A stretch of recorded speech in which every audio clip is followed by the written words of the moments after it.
Subway has teamed up with Live Nation to bring you great food and great music for a great value. Right now, buy a Subway $5 footlong and get a Live Nation concert ticket for $5 to participating Live Nation shows like Nickelback, The Fray, and Crew Fest 2.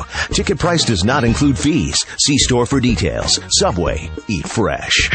Eat fresh. The B.S. Report is a free-flowing conversation that occasionally touches on mature subjects. First of all, this is the B.S. Report with Bill Simmons. It might be cool, I don't know. And if it's not, I don't care. The B.S. Report with Bill Simmons. Bill Simmons works for ESPN. He's also named the sports guy, and he writes a comical sports column. He must be a popular dude. The B.S. Report.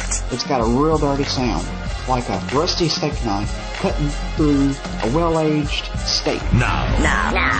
Here's Bill Simmons. Welcome to the B.S. Report. Sorry for the lack of columns this week. I took a little mini vacation. And I know you're thinking, but wait, you're always on vacation. You don't write that much. But actually, I'm still recovering from working on a book for 2 years. But I'm trying to rest up so I have all my stamina for September and beyond. Because we're getting into the heart of my columns, September through June. That's when it matters. That's when the bread is buttered. Anyway, big Yankee-Red Sox series this weekend. As always, we call our friend JackO, one of my best friends, diehard Yankee fan, and he's on the Subway Fresh Take hotline right now. Let's call him. Complex Litigation, this is John. Oh, Johnny. Well, you certainly sound better than last week. Hey, we're only 6.5 games back, man. That's true. 5 weeks to play. We're still in this thing, man. Absolutely. Not over yet. Penny going on Friday, Tazawa going on Saturday. You're feeling the pressure a little. I am. I admit it. It could be another choke. I agree. Brad Penny, who can't pitch 5 innings without giving up 5 runs. We got him going tonight. Feeling good about that. You get the emotional lift of Jerry Remy's return to the booth tonight, though. You know, don't think I haven't factored that into my enthusiasm for tonight. I know. That's one of those weird things could happen when stuff like, a little emotional lift. Yeah, It's going to be a little emotional. Too. There's going to be a little misty when Jerry Remy returns. Yeah, I'm more excited that the carousel of hit or miss Ness and color analysts is finally over. Let me tell you, I watched some of their game last night and in the preceding evenings because the Yankees didn't play till 10 o'clock. Frank Viola leaves a little bit to be desired in the booth. You weren't a fan of Frank? Not a huge fan, no. I loved him because he sounded exactly like Neil O'Donnell. Yeah, I was brought here to win games. I'm a winner.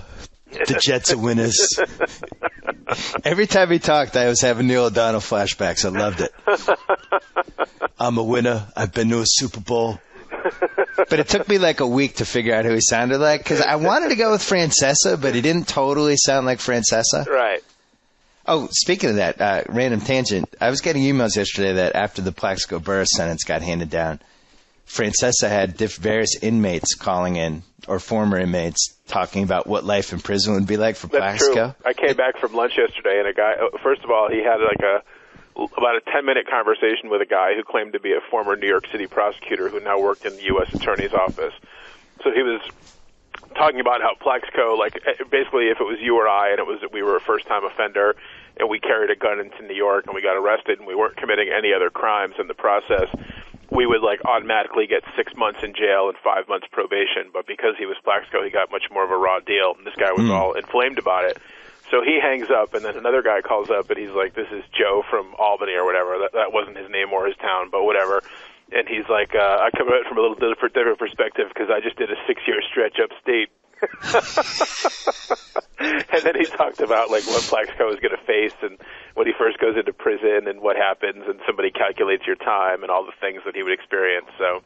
Yeah. Were any of those experiences sex with another man? No, I didn't listen to the whole thing because then I got back to work. But it was more about the administrative aspects and the processing and what have you. I didn't hear the part if he really got into anything that what goes on in prison behind closed doors. Hey, Joe from Albany, let's talk about forcible rape. Joe, you ever dropped the soap? Is that true? What they have in the movies? Joe, were you ever somebody's boyfriend? Because you felt like you had to be. It sounded great, though. I was getting a ton of emails about it. Anytime Francesa delves into some sort of weird subject like prison life. Yeah, that's always entertaining. Yeah. It should really be, they should have a better podcast where it should be like the eccentricities of Mike Francesa podcast. Right. He talks about anything but sports. Weird discussions. What has dominated the New York radio waves these days? Plax? Plax was a huge deal yesterday. On Yanks? Wednesday, he spent an enormous amount of time on Favre. And he kind of took the contrarian position on Favre, which I was surprised by, that, if Favre wants to come back, he should be able to come back. It's America. They're giving him $12 million. Why do sports writers care? That's what I hate about it. That's why I stay away from stories like that. It's like you got to pick your side and then argue your side. Why can't you do it? Or then you go the other way. Brett, you're humiliating your legacy. Right. What does Brett Favre care? Right. I actually liked what he said. He said, it's my legacy. Yeah. The only one who ultimately cares about that is me. I don't care what you guys think. Right. I'm going to remember that when I keep my column going 20 years after it should have ended. When you're wishing happy birthdays to people. I'm going to Vegas with my friends. I'm 62. Running diary of Old Man's Weekend in Vegas. People are like, no, retire Simmons for the love of God. I come down on this side. I just like the Favre thing because the two games when he plays the Packers are going to be just fantastic. On Twitter, I posted a link to our Lambeau column that you were in multiple times. Excellent. When we went 3 years ago. And at the time, I don't think any of us could have conceived that Brett Favre would ever play for another team. No, my God, no.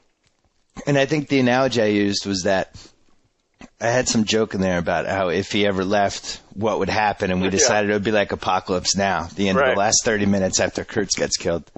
These people would just... Society would fall apart, and people would be it would revert back to the most basic primitive forms.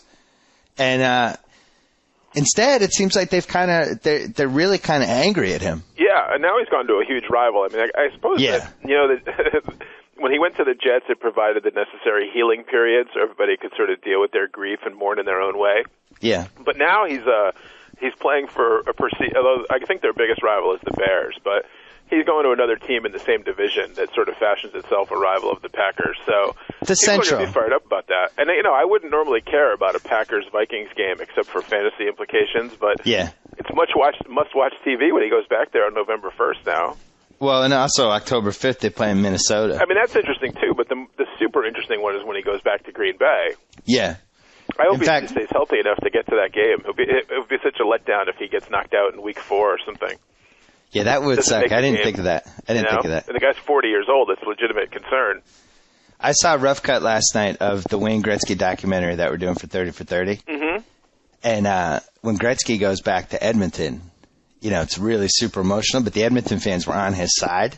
Really, yeah. Because he basically got traded because the owner was like, how much money? $15 million? And how many draft picks? Right.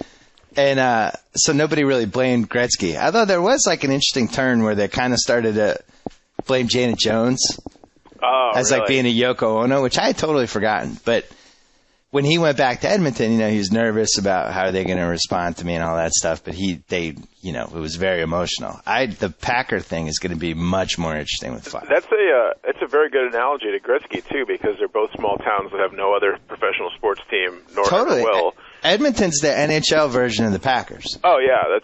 Very true. And you figure, like, when we went to that Packers game and 75% of the crowd was wearing Favre jerseys, I mean, way back when, 75% of Edmonton had to be in Gretzky jerseys, right? Will you ever forget when we were in the pro shop and they had the sign that jerseys were available in 3XL and 4XL? And up. It's special orders 5 and 6. Exactly.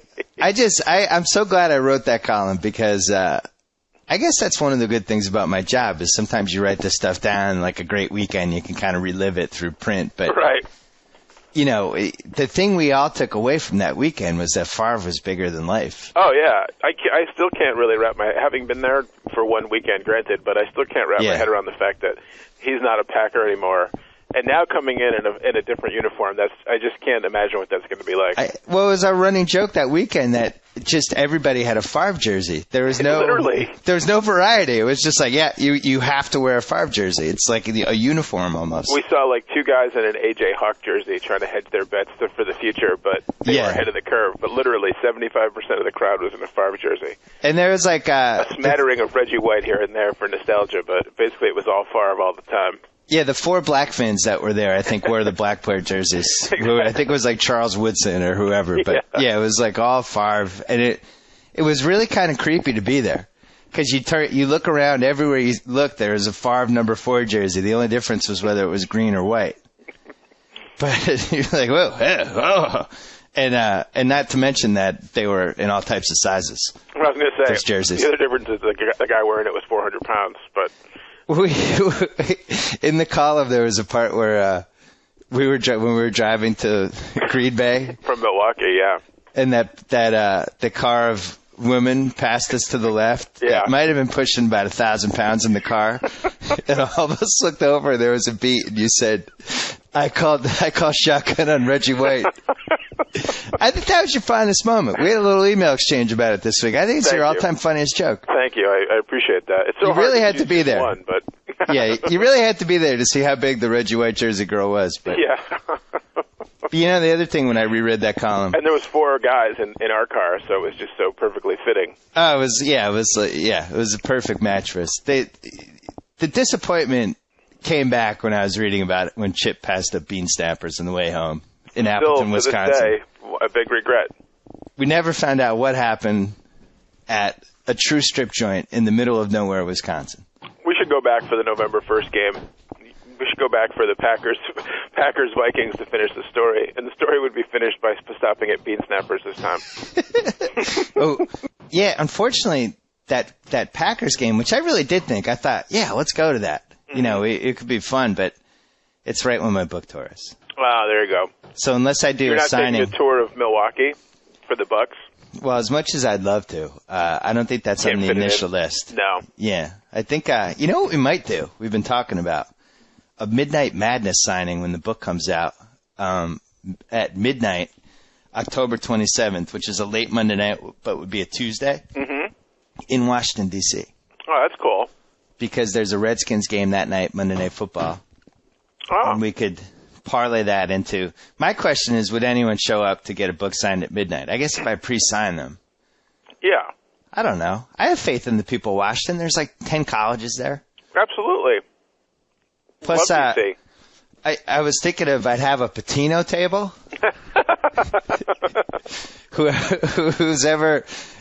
There's be some female fan at the end of the night I'll pick to take her into the back. Do you think pulling a Pitino has replaced pulling a Fredo? Oh, definitely. Oh, yeah. He does. It's the whole. There's going to be so many jokes. It's ridiculous. It's just, you can't go wrong with it. It's fantastic. What do you think the $3,000 was for? In all seriousness. What do I think it was for? I think it was for her to get an abortion. Yeah. I mean, his notion of it was to buy health care. What kind of health care do you think she needed? She just told him. Well, the other part is health care is more expensive than $3,000, unless you're getting the worst health care ever. Yeah, insurance is going to run you more than that, I would think. It's unbelievable. I mean, I got Sports Illustrated yesterday, which I urge everyone to read just for the Selena Roberts picture in the back. Yeah, what was up with that? I don't know what they're thinking with those columnist photos, but I hope it continues. And in fact, I don't want to jinx it. Last week's, is that Phil Taylor? Yeah. Yeah, what was up with that? His picture, it's like action shots now? Apparently. I don't get it. Apparently I need an action shot to read an 800-word column. You should do the Isaac the bartender, finger thumb point, like the guns. That's what I want to see yours. I want to see the double guns with your fingers. Bill Simmons. I was thinking of doing that. I was going to just put it on Twitter, twit pics. Yeah. Just pictures of me imitating the Sports Illustrated column photos. I want the double finger guns. I just love that anything in a magazine could get to that point where that's the final decision. I love them. Those photos are great. Run them. Got it done. Yeah, I don't know what's up with that. They had a Pitino article in there, and as I was disappointed when it was over. It wasn't very long, and I was realizing that there couldn't be a Pitino feature long enough about the night of August 1st, 2003, or whatever it was. There is no word length that I'm not plowing through. No pun intended. It's the weirdest story ever. Like, why did she marry the equipment manager? Well, her claim is in the New York Post. She claimed that Pitino paid the guy to marry her to like shut her up. But why wouldn't he just give her the money? I don't know. Why did he have to pay somebody else to marry her? Like, it's such a weird story. It's arguably the weirdest story of this decade. It's incredible. It's incredible that it was kept secret for 6 years.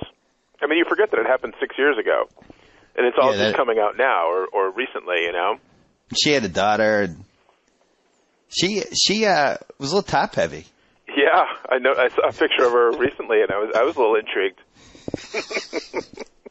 Just kidding. Pitino's checking her out with the Michael Corleone look. Yeah, exactly.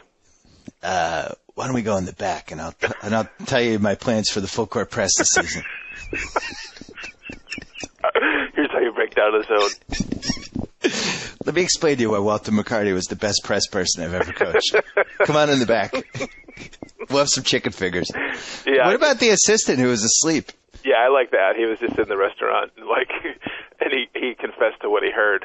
That brought back memories to me about the time that I dragged you over in 1994 to a place that we've joked about ever since. But you were like my Joe Esposito. I was like the assistant coach.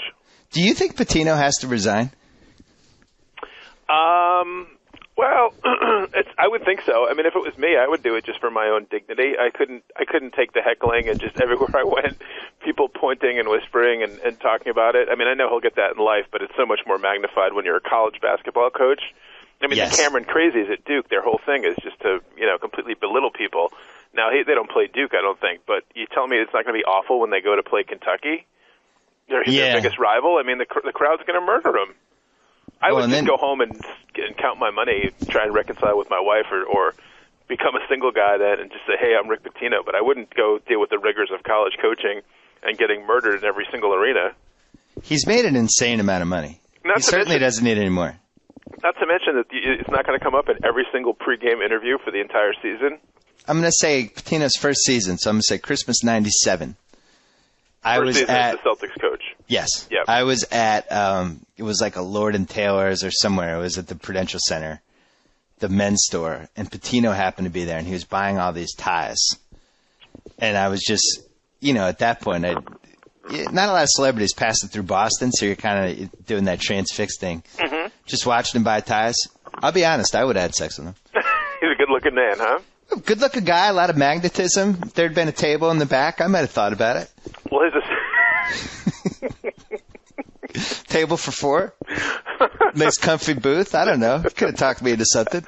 On a similar vein, I asked my wife the other day if she'd be bummed out if I left her for Mark Teixeira.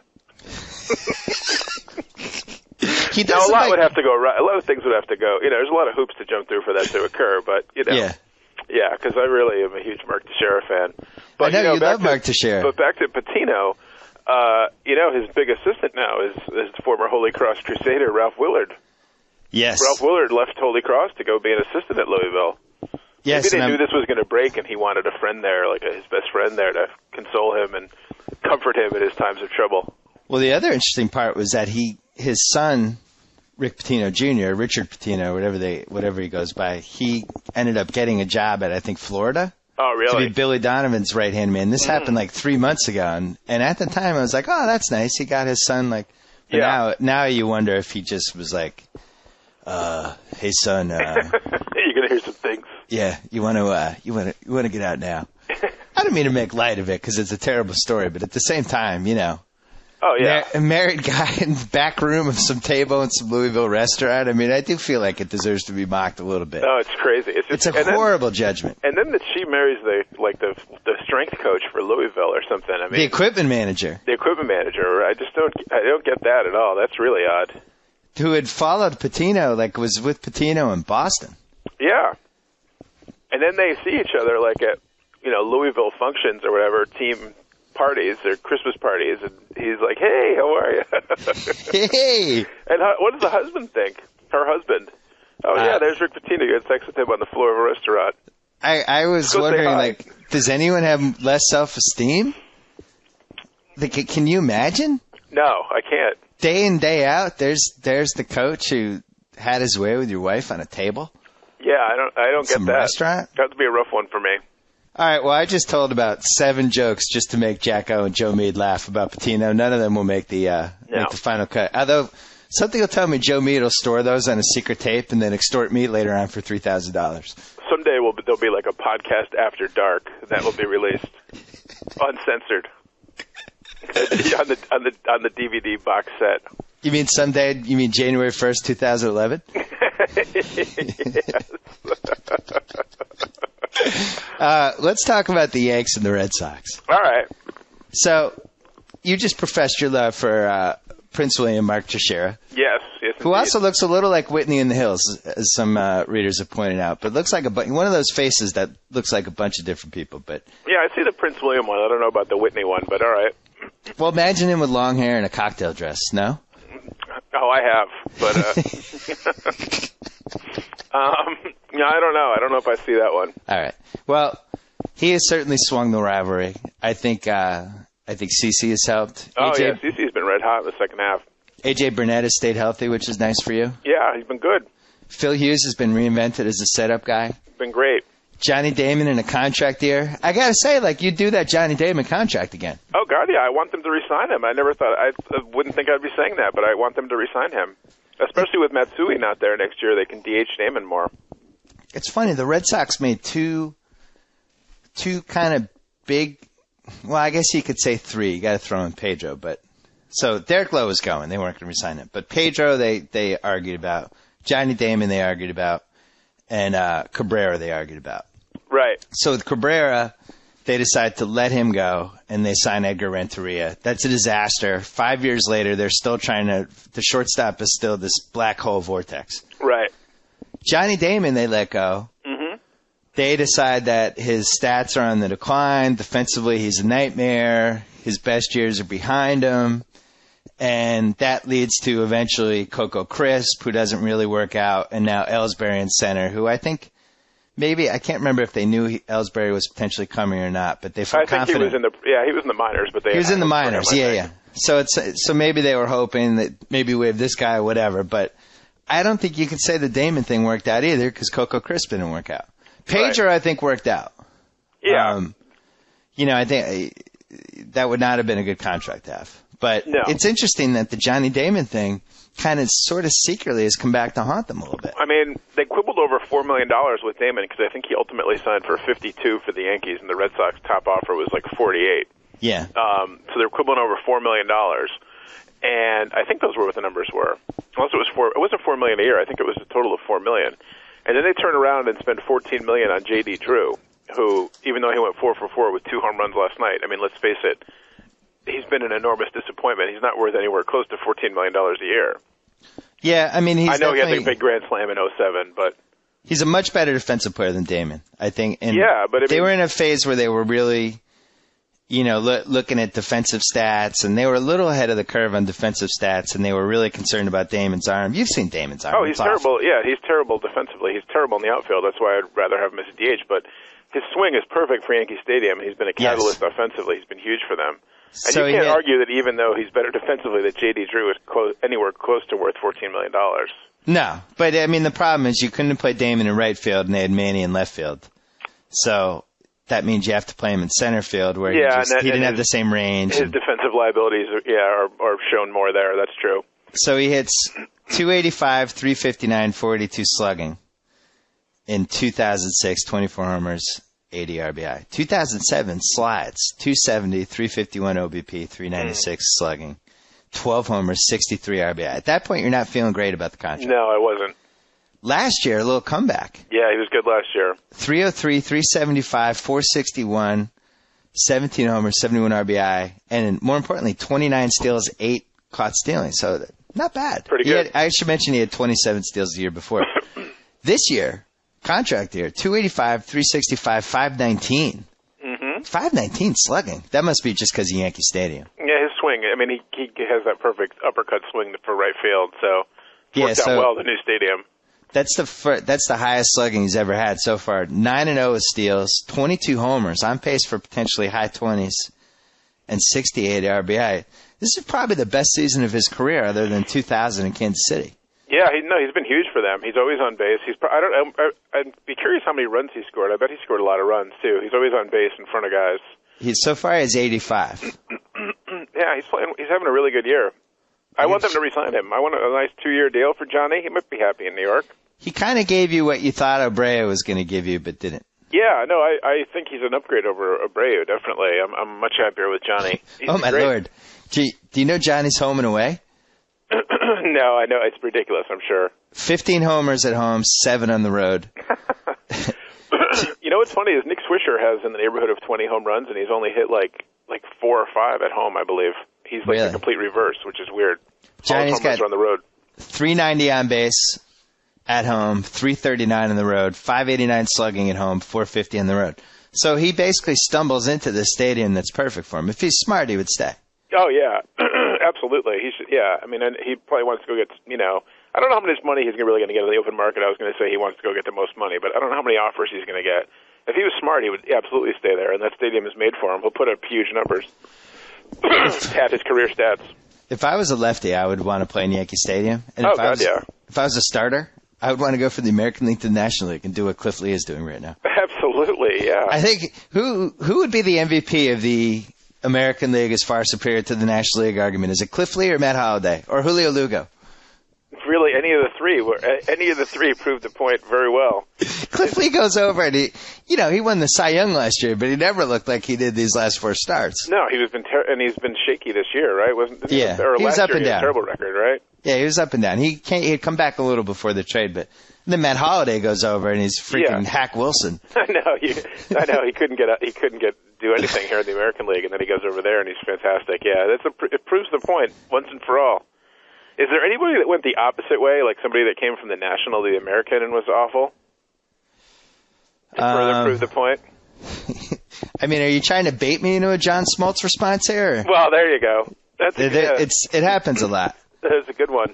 Alex Gonzalez, though, was hitting .210 for Cincinnati, and now he's been lighting the world on fire for the Sox. Settle down. I think the ultimate example was when we got Jeff Suppan. And he came over and he was just throwing meatballs. And then he went back to the National League and suddenly was a starter on a World Series team for the Cardinals. This is a guy we could not even throw out in 2003. There you go. But it's been proven time and time again, in other words. I just wish the National League fans would admit it. Admit that you have a couple good teams and that the vast majority of your league is a farce. You're quadruple A and just deal with it. Yeah. Just live with it. You are what you are. These things are cyclical. Unfortunately, what happened in 06 with the Cards and 08 with the Phillies, that kind of swung the quadruple A argument just a little bit. Yeah, because they did win the World Series. True. So how are you feeling about this series? If you win 1 of 3, you clinch the division, basically. Yeah, if they win 1 out of 3, I'll be happy. I'd like to get greedy and say, if they go for the sweep, they put their foot on their necks and it's all over. But you can't get greedy. And the other thing that worries me is that a couple things worry me. One, on paper, the pitching matchups favor the Yankees, with the exception. Well, Sunday's game is kind of a wash, Beckett and Sabathia, but tonight favors the Yankees and tomorrow favors the Yankees. So that you have a feeling that's going to come back and turn things around. That'll flip on you. And secondly, the Sox play well at home. I mean, they play really well at home. You mean 38-18? Yeah, that well. So that makes you nervous. They'll be better there. So I just, like a Red Sox sweep would just be, I wouldn't say devastating, but it would be troubling. It would put a little fear back in me that I don't have. I feel relaxed about. It also worries me that Francesa yesterday on the Fan said, really, if you're a Yankees fan, there's nothing to talk about. You have to invent worries now. And I'm like, don't say that. Don't say that. Don't toy with the gods, the baseball gods, by saying things like that. Well, if the Sox win, we're 3 back. Loss column. If you were to sweep, right? Yes. So I think this is a must-sweep. I mean, I personally, I'm going to stick to my guns. The 15-inning game broke the season. Your spirit. Yeah, we need some sort of miracle comeback, and I don't mean to come back in like the comeback to win 1 game sense. There needs to be some sort of shift where somebody gets improbably hot or we win like 3 games in a row in the last at-bat. You know how in baseball stuff will happen, and it kind of shifts the momentum of the season. And I think we're at that point. We need to win like a game where we're down 5-1 in the 9th, followed by a walk-off the next day, and something to change the karma of the season, and it's just not happening. I actually thought last week against Texas, when they were the first team this year to get to Francisco. Yeah, that Friday night game. I was like, all right, this is beautiful. Here we go. Yep. And then the next 2 nights, Penny and Tozawa, boom. Yeah. So, the other problem is that young Daniel Bard, the Longoria homer started it. Yeah. The Yankees kind of finished it, and now he's just kind of falling apart. That 10-9 game, he gave up a couple runs, right? The game they ended up beating Toronto, but they had like a huge lead and they couldn't hold the lead. Yeah, here's his stats starting with the Longoria game: 4.2 innings, 8 hits, 7 runs, 3 homers, and he's got like an over 12 ERA. That's not good. No. That was the guy we were relying on as our setup guy. Yeah, he was supposed to be what Phil Hughes has been for the Yanks. Phil Hughes, by the way, when was the last time he's given up a run? He gave up a run a couple weeks ago, I believe. I think against the White Sox. Actually, has he given up one since then? I'm gonna look at the Phil Hughes splits. I don't know. Yeah, he gave up 2 runs this month, 1 run last month, 2 runs in June. There you go. So he's given up 5 runs in 34.1 innings. That's pretty good.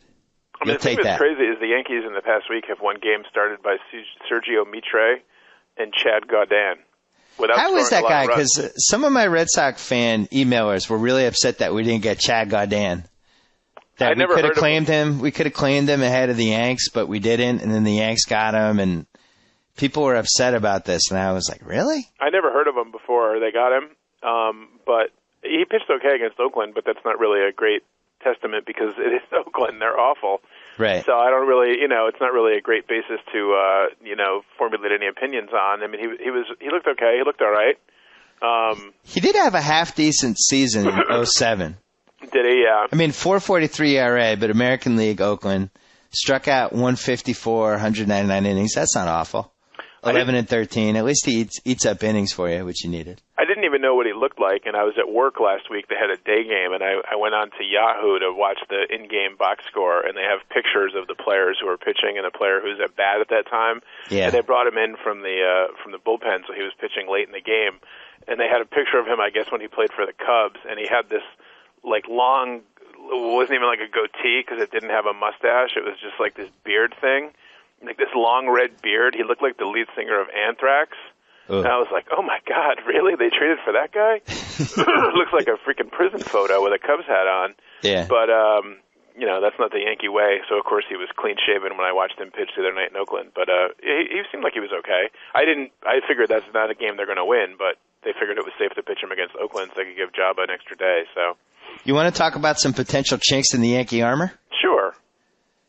Melky Cabrera kind of cooled off a little? Yeah, he has come back to earth, yeah. The thing is, if they get Gardner back from the DL, they can platoon them, and both those guys, between the two of them, might equal one competent center fielder. Right. But he was kind of overachieving. He was red hot, yeah. He was playing above his level. No, not quite overachieving. No, he's probably a little tired, playing every day. Wasn't intended to, so. George Posada maybe fading a little? Yeah, every catcher does, though. Could be. He's not getting any younger and catching every day. Could be. Not sliding that often on plates where he should slide at home plate. Yeah, that's true.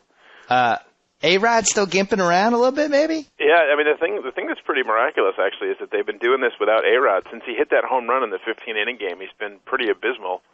And, you don't know if it's his hip is banged up or he's just going through a cold streak. I mean, I guess you can play that both ways, that obviously he could be really hurt and they could be ice cold, or, that could really affect their offense, obviously, but you can also say the opposite, that they've been winning in spite of his being terrible lately, that they don't need his bat necessarily because Teixeira is just that good. Yeah. And the resurgence of the captain. The captain, legitimate MVP candidate. The captain has been really good this year. The captain's hitting like a crisp 335. I mean, it's unbelievable. I think it's because after I made that joke in a column about how we already had a below-average shortstop in Nick Green or whatever I said, I think that ignited his season. It really did. Bulletin board material. Back to A-Rod. Yes. I have some ideas how to rattle him this weekend. Okay. I think every time he comes up, we play the Black Crows. The Black Rose? No, the Black Crows. Oh, the Black Crows. Oh, Kate Hudson. Yeah. Yeah, there you go. That's a good idea. We play, what was that song, Remedy? Yeah. Is that the Black Crow song? I think so. we just blast that with an A-Rod. Just a lot of like Chris Robinson shots. I'm looking up. Yeah, it was Remedy.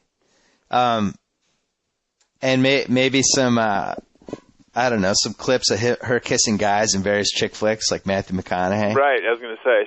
She's dated. Who was the guy? Oh, Owen Wilson. Wasn't she hot and heavy with Owen Wilson or something? Oh, yeah, maybe play some Owen Wilson clips. Right.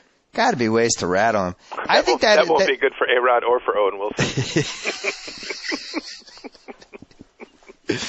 Is that one of the weirdest celebrity combos that we've had as a dating couple? Who's that? A-Rod and Owen Wilson. A-Rod and Kate Hudson? Yeah.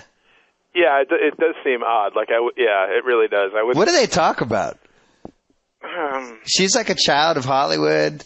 Yeah. What do they just like fly around in charter jets and just they're both have wealthy sex? And famous, and they just talk about 5-star restaurants and being beautiful. I guess I don't know what they talk about. I can't believe it's lasted this long. It's lasted like 6 months. I know, it's the real deal. They're like really in love. Like, would she change her name to Kate Hudson Rodriguez? No. How does Kurt Russell feel about this? Has Kurt Russell met A-Rod? Hey, A-Rod. He's a big sports fan, Kurt Russell. He's been in some sports movies. And didn't they have a kid, he and Goldie Hawn, that was like some good hockey goalie, allegedly? Oh, frightening that I know this, but I do.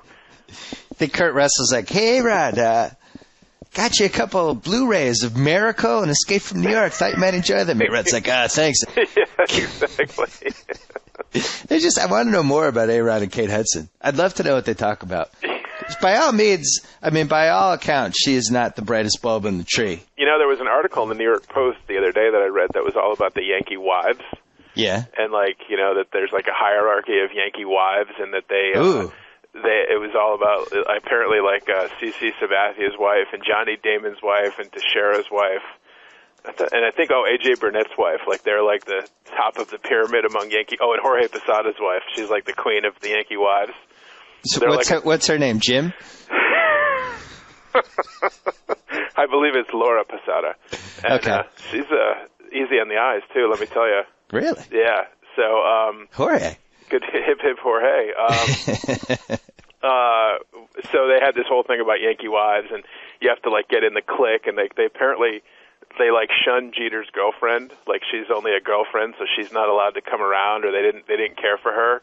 But they've welcomed Kate Hudson with open arms. According to the New York Post, that they love her, and she's like just one of the regular gals, and like sits in the players' wives section and the players' lounge or whatever, like where the other wives are, and she's really down to earth and cool. So she's been like welcomed into the group. Oh, I just found it online as you were talking. Yes. So it's Minka Kelly, Jeter's girlfriend, who is on Friday Night Lights, a show that you refused to watch, although you watched all of Deadwood. Go figure. Yeah, they apparently aren't. They don't let her like hang around the other Yankee wives' activities. Page 6 says people are choosing sides. Hudson has earned the approval of Laura Posada and Michelle Damon. See? They are the queen bees of the Yankee social scene and have granted Hudson a spot in their inner circle. Which is, and the Mrs. Damon thing is kind of funny because didn't he meet her at like the Foxy Lady or the Fuzzy Grape or something where she was working as a performer? Isn't that the story?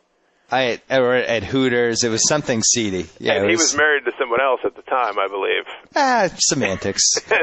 and now she's like looking down her nose at others, like, she's like the social secretary of the Yankees' wives. It's funny. There's been visible coldness between Minka and Kate, an insider told the Post. Lackland Cartwright. Really? I don't know if it's a personal thing or just an extension of the ongoing A-Rod Jeter rivalry. That's just a Page 6 thing, though. There was like a whole article in the Post about just specifically about the Yankee wives.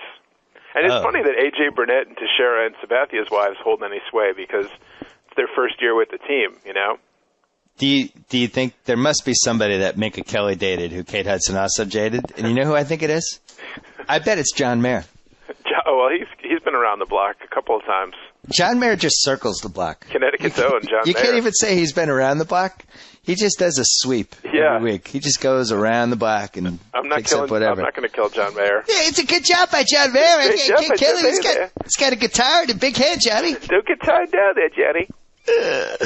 Well, that's interesting. So the players' wives thing was like a great hologram for me. Of course, I was fascinated by that. So I was reading about all the inside Yankee wives scoop, allegedly according to the New York Post. That's the stuff we need more of. Yeah. I always loved. I remember with the Celtics in the 70s, we used to sit near the wives section, and John Havlicek's lovely wife Beth they used to show her constantly. And Cowens wasn't married, and all the other guys on the team who were married were black. Mm-hmm. And they used to constantly show Beth Havlicek, and apparently it caused all this resentment with the other wives who thought it was a whole racial thing with CBS and all this stuff. And it was like all kinds of bad blood. And I remember being like 7 and just being like flummoxed by that. But it's nice that has now continued. You saw a little of it in the Secret Classic for Love of the Game when Kelly Preston goes to her first game as Billy Chapel's date. Right. It's a little of the iciness. Yeah, I mean, it's Yankee Stadium. You know, I'm sure it's very cliquish, like anything else. That people have been there for a while, and especially if it's like a second marriage deal or something, that's got to be awkward. Player like drops the wife for the new wife. She comes to the game, be it baseball or football or whatever. That's got to be a little awkward. Somebody, I forget who emailed me this joke, but when John Henry got remarried, to somebody who was like 29. Yeah. But all of his friends are like in the 40s, 50s, and 60s, so obviously had their wives who are like from 45 to 60. Right. What kind of iciness do you think was there with the wives? That's a rough one. Yeah, that's got to be a little awkward for Mrs. Henry. The wives watching their husbands with like a hawk's eye. Oh God, yeah. Where'd you go? I just went to get a drink. With who? With that whore? I know, like they go home from a party and like some friend of John Henry says to his wife, like, John seems happy, huh? Yeah. The wife's like, what? What do you mean? What do you mean he's happy? Are you saying you're not happy? Exactly. Yeah. He didn't really take long to remarry Mr. John Henry. I was hoping the first Mrs. Henry would take him to the cleaners and they'd have to sell off half their players, but sadly that didn't happen. Come on, Johnny. I was really hoping for that. Johnny, that's just bitterness talking. True. All right, so what are your predictions for this weekend? I think the Yankees will take 1 out of 3. 1 out of 3. I think they're going to win. I think they're going to win tomorrow's game. Pettit always pitches lousy against the Red Sox, and tough to beat Beckett in Fenway on Sunday. So I think Sabathia will have a game effort, but they'll lose a close one, like 2-1 or 1-0. And tonight it'll probably be a high-scoring game, but the Red Sox will win it in the later innings, like a 9-8, 8-7. They win it in the 8th, and Papelbon closes out the 9th. It's my prediction. I have another prediction. Okay. I have a different prediction. I think you win tonight, and I think you win tomorrow night, or tomorrow day. You don't have confidence in Penny or Tozawa? No, I think they're both terrible. Tozawa has potential, but the problem is he doesn't get strikeouts, at least not yet. And if you're not going to strike guys out in the Yankees, that means your control has to be absolutely picture perfect. Yeah. Or else they're just going to be sitting there waiting for the cheese. Right. So my biggest fear is the Yanks win the first 2, and now we're on ESPN Sunday night, Sabathia and Beckett. And that would be an ugly crowd. The crowd would be tense and on edge. A tense crowd. Already mad that the Yankees have spent all this money on Sabathia and Teixeira and Burnett, and we spent our money on John Smoltz and Joe Schmo and Brad Penny and Luke Puke. Yeah, I think that Sunday night game could be ugly. And I also would like to make another prediction. I think that game could be the longest game of all time. Oh, yeah, that could, yeah. I think that'll be the first 6-hour ESPN. Like, actually, Hannah Storm will be breaking into the game with Monday Morning Sports Center with Josh Elliott. It'll be the 7th inning, though. But I'm very concerned. And, in fact, you mentioned that you hope tonight's high scoring. I do, too, because I think high scoring is where it's going to go because Brad Penny's involved. So if it's high scoring, that means we scored runs in the innings. I don't hope it's high scoring. I'm just guessing it's going to be high scoring. Yeah, but I'm saying I hope you're right. Oh, I see. Okay.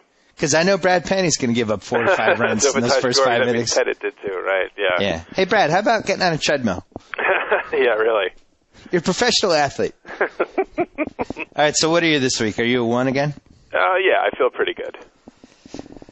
You? I don't even think I can be calibrated. Fantastic. That makes me so happy. The Rangers really worry me. Yeah. I think the Rangers could pass us for wild card. They had a 5-1 lead the other day against Pavano, and they blew the game. They lost 9-5. So I know, but I joked about Francisco on Twitter last week, but or last weekend. But he has been really good this year. We're the first team that got to him. Plus, it's 180 degrees in Texas at this time of year. I mean, but that's what worries me, though, is they have such a home field advantage when people go there. And this Felice that they brought up is just ridiculous, and they still have a couple bats that they can bring up, and I don't know, I'm concerned.